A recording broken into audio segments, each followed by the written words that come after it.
انہی میں سے ایک آتا ہے کہ آپ صلی اللہ علیہ وسلم سے سوال کیا گیا کہ کون سا کلام افضل ہے؟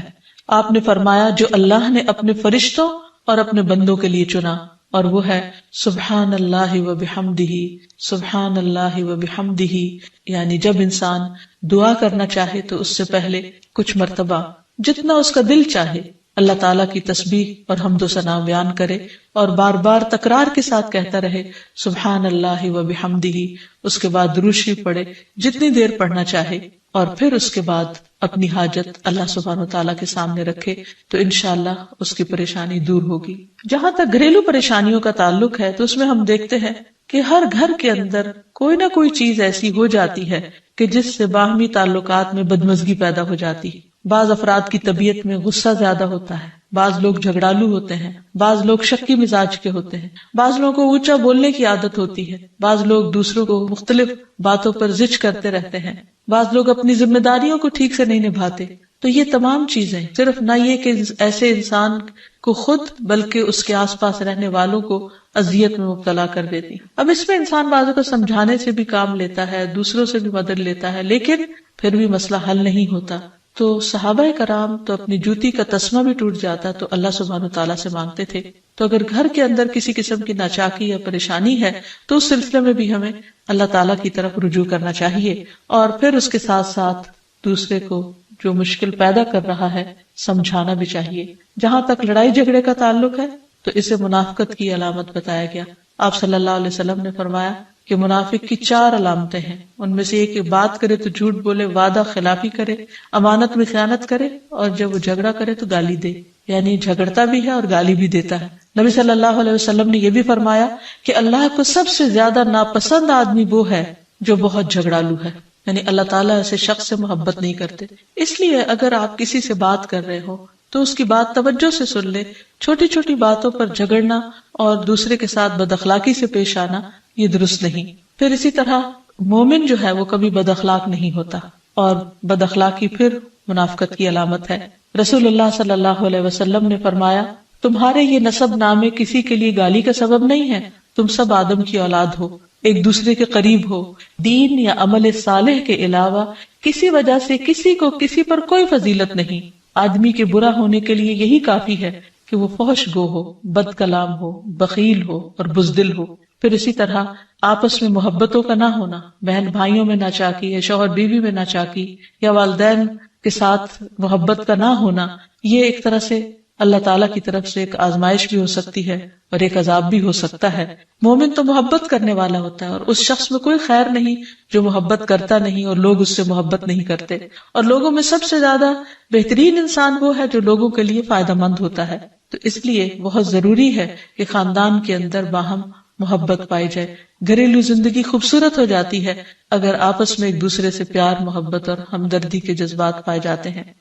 پھر اسی طرح بعض اوقات گھریلو زندگی میں بدگمانیاں بہت تکلیف دیتی ہیں، یا گھر کے کچھ افراد سنی سنائی باتوں پر یقین کرتے ہوئے دوسروں کے خلاف بدگمانی پال لیتے ہیں، تو اس سے بھی پرہیز کرنے کی ضرورت ہے۔ اسی طرح گھریلو پریشانیوں میں گھر کا تنگ ہونا بھی ایک عذاب کی شکل ہے۔ اس لیے نبی صلی اللہ علیہ وسلم نے ہر وضو کرنے کے بعد جو دعا سکھائی اس میں خاص طور پر یہ دعا آتی ہے کہ اللہ میرے گھر میں وسعت پیدا کر دے، یعنی ایک تو دلوں میں وسعت ہو اور دوسرا یہ ہے کہ جگہ بھی کشادہ ہو۔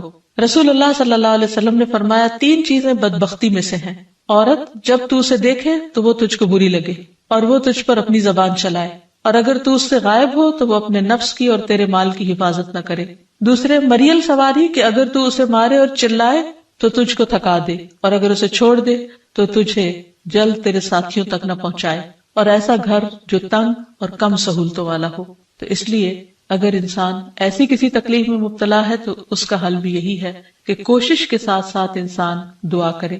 اسی طرح خرچ میں کمی، وسائل میں کمی، مال میں کمی، یہ تمام چیزیں بھی عموماً گھروں کے اندر جھگڑے پیدا کر دیتی ہیں۔ کھانے پینے کی قلت، بنیادی ضروریات کا پورا نہ ہونا، تو ایسی صورت میں بھی انسان اللہ تعالیٰ کی طرف رجوع کرے، اور اس کے لیے ساتھ ہی کوشش بھی ضروری ہے۔ کوشش میں سب سے پہلے تو یہ کہ انسان لڑائی جھگڑا چھوڑے، صبر و ضبط کی عادت ڈالے، برداشت و تحمل کی عادت اپنے اندر پیدا کرے، اپنے اخلاق کو بہتر بنائے۔ ایک حدیث کے مطابق اللہ سبحانہ و تعالیٰ جب کسی گھرانے پر خیر و برکت نازل فرمانا چاہتے ہیں تو اس گھر والوں کے اندر نرمی پیدا کر دیتے ہیں. اور ایک اور حدیث میں یہ بھی آتا ہے کہ جو نرمی سے محروم کر دیا گیا وہ ہر خیر و بلائی سے محروم کر دیا گیا. تو اس لیے گھر کے ہر فرد کو اپنے اپنے رویے پر غور کرتے ہوئے اپنے اخلاق کی اصلاح کرنے کی ضرورت ہے، اور دوسروں سے توقعات زیادہ رکھنے کی بجائے اپنا طرز عمل اچھا کرنے کی ضرورت ہے. اور گھر والوں کے ساتھ بہترین ہونا نبی صلی اللہ علیہ وسلم کی سنت ہے. آپ نے فرمایا تم میں سے بہتر وہ ہے جو اپنے گھر والوں کے لیے بہتر ہو، اور میں تم سب کی نسبت اپنے گھر والوں کے حق میں اچھا ہوں. یعنی آپ نے اپنی مثال دی کہ میں سب سے اچھا سلوک اپنے گھر والوں سے کرتا ہوں، تو تمہیں بھی اگر اچھا بننا ہے تو ایسا ہی کرنا ہوگا. پھر اسی طرح گھر والوں کو زیادہ سے زیادہ فائدہ پہنچانا. حسن بصری سے مروی ہے کہ اللہ تعالیٰ کے نزدیک پسندیدہ بندے وہ ہیں جو اپنے اہل و عیال کو سب سے زیادہ نفع دینے والے ہیں. پھر اسی طرح پیار و محبت سے رہنا.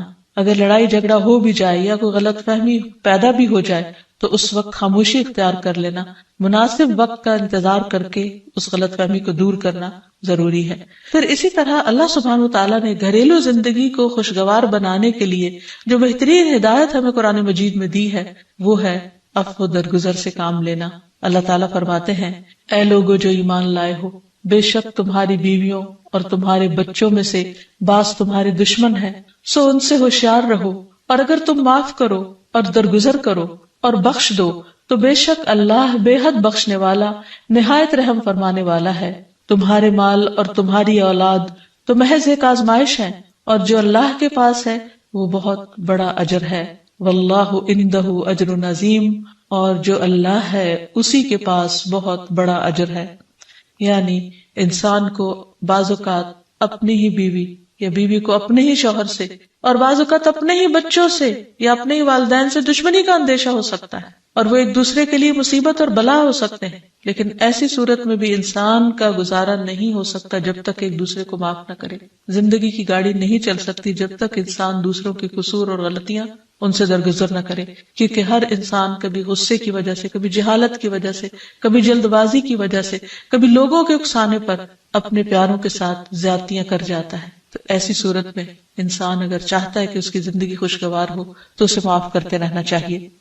نبی صلی اللہ علیہ وسلم کے اخلاق کے بارے میں جب پوچھا گیا تو حضرت عائشہ کہتی ہیں کہ آپ تان و تشنیع کرنے والے نہ تھے، یعنی تانے نہیں دیتے تھے، یعنی اگر کسی سے غلطی ہو جاتی تو اسے بار بار یاد نہیں کراتے تھے، فحش کام نہیں کرتے تھے، بازاروں میں چیخنے والے اور برائی کا بدلہ برائی سے دینے والے نہ تھے، بلکہ معاف کرنے والے اور درگزر کرنے والے تھے.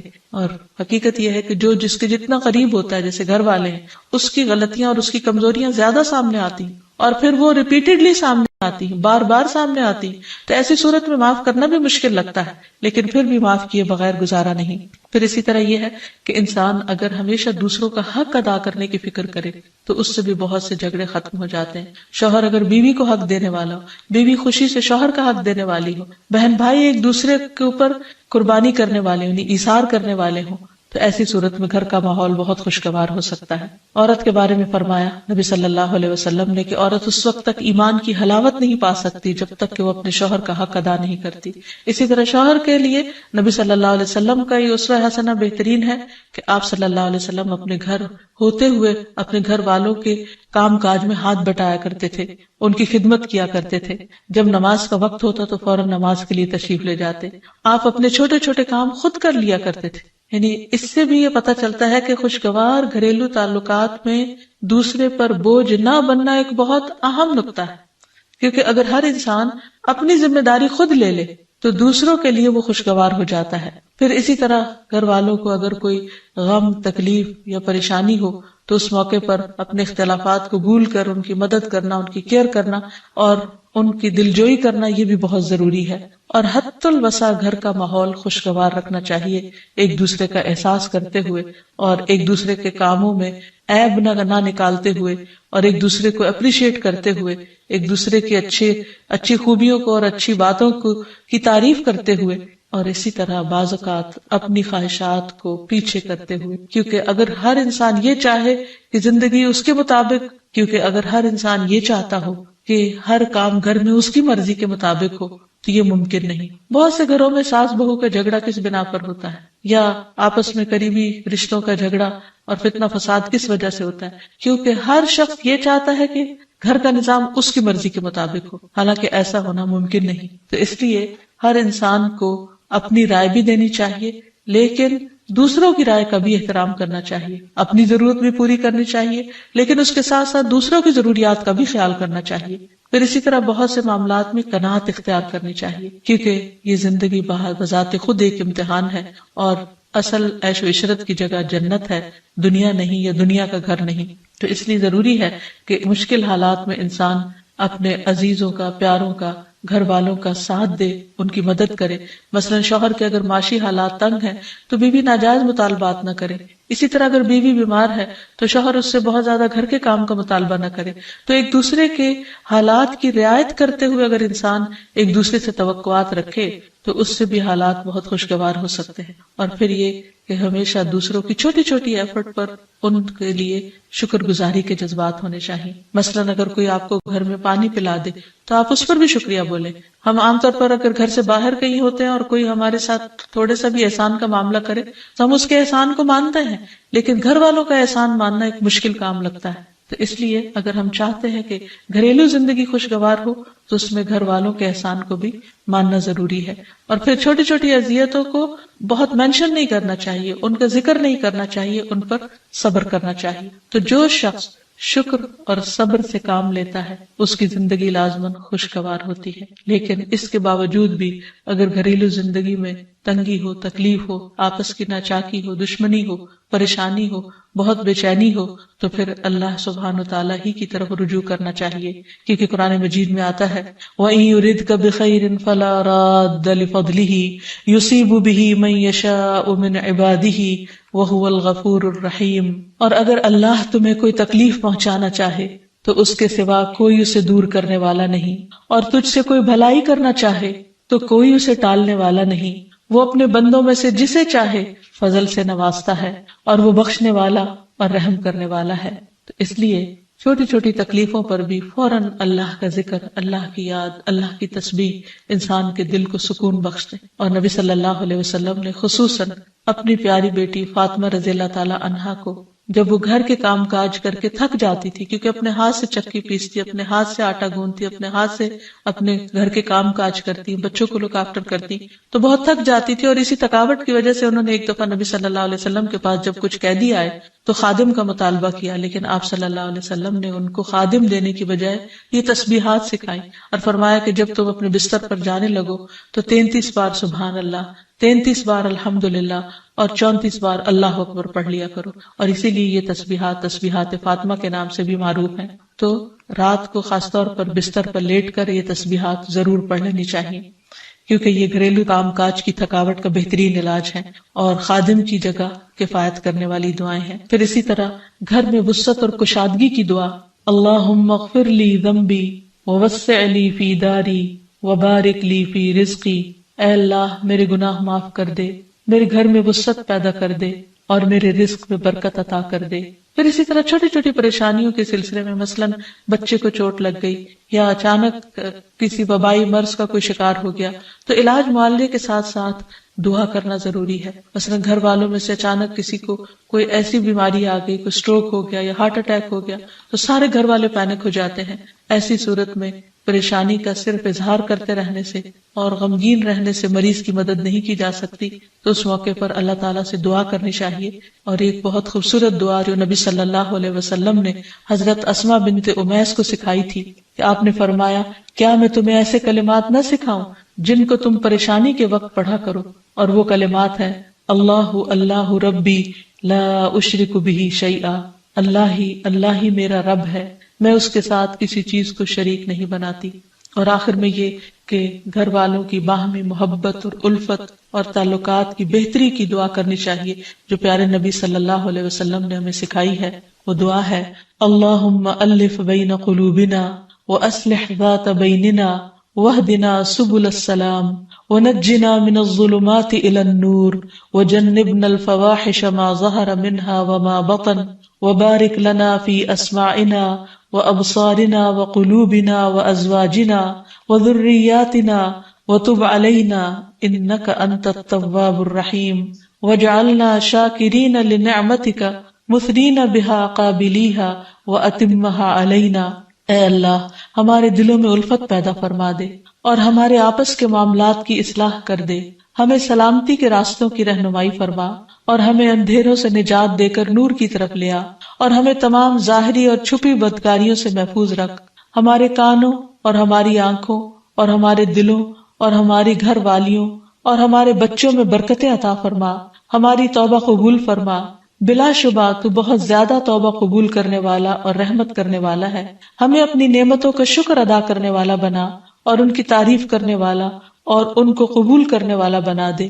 ان نعمتوں کو ہم پر کامل فرما دے، یعنی ان نعمتوں کو ہم پر تمام کر دے. تو کس قدر جامع اور خوبصورت دعا ہے جو نبی صلی اللہ علیہ وسلم نے ہمیں سکھائی.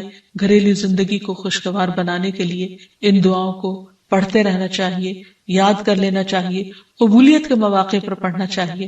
اگر زبانی یاد نہ بھی ہو تو دیکھ کر پڑھ لینا چاہیے، اور اگر ان کا ترجمہ نہ آتا ہو تو اردو میں پڑھنے میں بھی کوئی حرج نہیں. لیکن اللہ تعالیٰ سے مانگتے رہیے، کیونکہ ساری مشکلات کا حل صرف. عن ابی موسیٰ عن النبی صلی اللہ علیہ وسلم قال مثل البیت الذی یذکر اللہ فیہ والبیت الذی لا یذکر اللہ فیہ مثل الحی والمیت. رواہ مسلم. سیدنا ابو موسیٰ رضی اللہ عنہ سے روایت ہے، نبی صلی اللہ علیہ وسلم نے فرمایا، جس گھر میں اللہ تعالیٰ کا ذکر کیا جاتا ہے اور جس گھر میں اللہ تعالیٰ کا ذکر نہیں کیا جاتا وہ زندہ اور مردہ کی مثل ہے. اللہ کے بندے، اللہ سے محبت کرنے والے ہر حال میں اللہ کو یاد کرتے رہتے ہیں، خواہ وہ اپنے گھر میں ہو یا گھر سے باہر. الذین یذکرون اللہ قیاما وقعودا وعلی جنوبہم، وہ جو اللہ کا ذکر کرتے ہیں کھڑے، بیٹھے اور لیٹے. ایسے لوگ دنیا کے کسی بھی حصے میں ہوں، کوئی بھی کام کر رہے ہوں، ان کے دلوں میں اللہ کی یاد سمائی ہوئی ہوتی ہے. ان کے دلوں میں اللہ کی یاد صرف مسجد کی حد تک یا کسی خاص جگہ سے ہی مخصوص نہیں ہوتی، بلکہ وہ اپنے گھروں میں بھی اللہ کو یاد کرتے ہیں. اس حدیث کے مطابق وہ گھر جن میں اللہ کا نام بلند ہوتا ہے، جس میں ذکر کیا جاتا ہے، وہ اس شخص کی طرح ہے جو زندہ ہو. اس کی مثال ایک زندہ انسان کی سی ہے. اس کے برعکس وہ گھر جس میں اللہ کا نام نہ لیا جاتا ہو، اللہ کا ذکر بلند نہ ہوتا ہو، اس گھر کی مثال ایک مردہ کی سی ہے. اور آپ سب جانتے ہیں کہ زندہ اور مردہ برابر نہیں ہوا کرتے. لا يستوي الاحیاء ولا الاموات، زندہ اور مردہ برابر نہیں، دونوں میں بہت بڑا فرق ہے.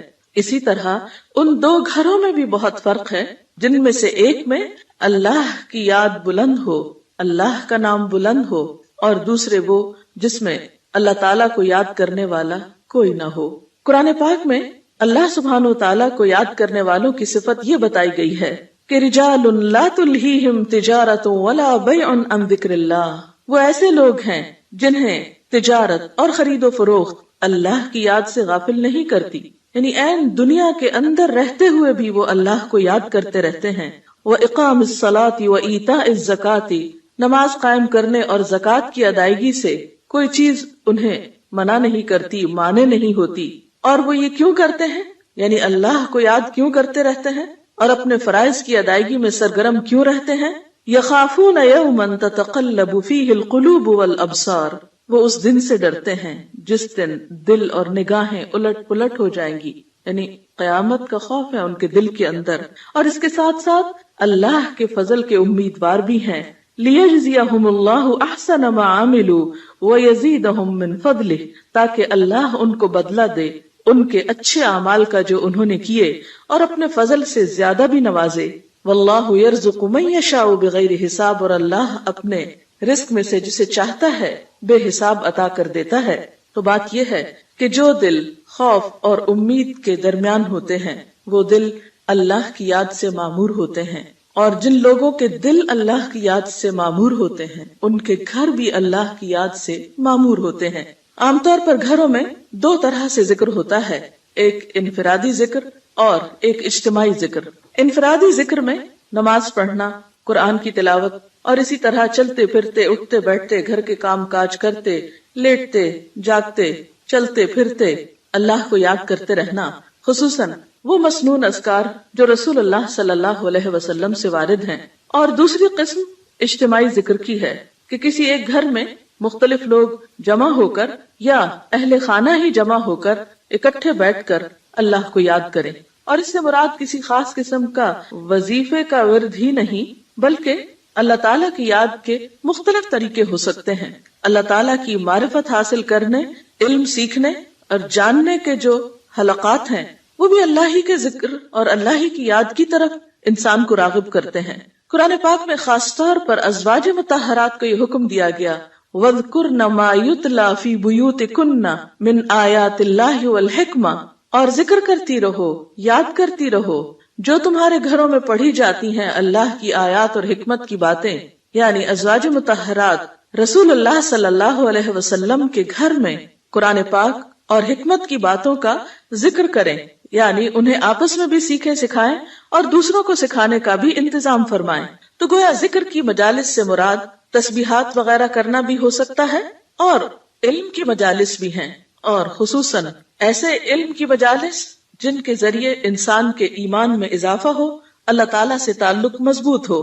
قرآن پاک میں اللہ تعالیٰ نے اہل ایمان کو خصوصی طور پر تنبیہ فرمائی، تلقین فرمائی، یا ایھا الذین آمنوا لا تلہکم اموالکم واولادکم عن ذکر اللہ، اے لوگو جو ایمان لائے ہو، تمہارے مال اور تمہاری اولادیں تمہیں اللہ کے ذکر سے غافل نہ کریں، ومن یفعل ذلک فاولئک ھم الخاسرون، اور جو ایسا کریں گے وہی لوگ دراصل خسارہ پانے والے ہیں، نقصان اٹھانے والے ہیں۔ یعنی گھر میں ہوتے ہوئے انسان دنیا کے کاموں میں مشغول ہو جاتا ہے یا بال بچوں کی محبت میں بعض اوقات اللہ تعالیٰ کی یاد سے غافل ہو جاتا ہے، تو ایسے میں فرمایا کہ لا تلہکم اموالکم واولادکم عن ذکر اللہ، یہ دنیا کے مال اور یہ تمہارے بال بچے تمہیں اللہ کی یاد نہ بھلائیں۔ گویا گھر میں ہوتے ہوئے اللہ کو یاد کرتے رہو۔